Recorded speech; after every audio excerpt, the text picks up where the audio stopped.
Working safely with hazardous materials requires four major elements: work practices, engineering controls, personal protective equipment, and decontamination.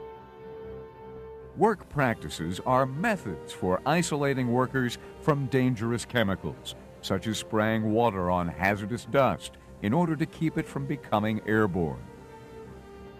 Engineering controls are devices for protecting people from hazardous materials. These include robotic equipment used for handling hazardous materials and large ventilation fans designed to remove toxic fumes from work areas.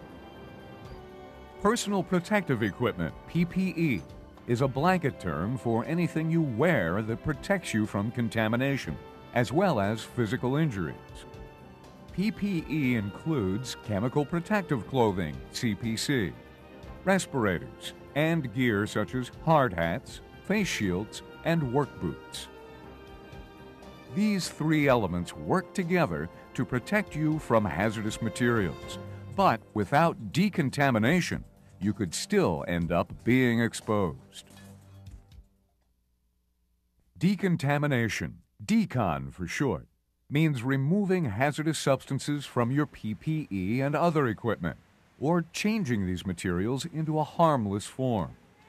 Without decontamination, your PPE could become saturated with the very same chemicals that you need protection from. In time, this might present more of a hazard to you than your worksite does.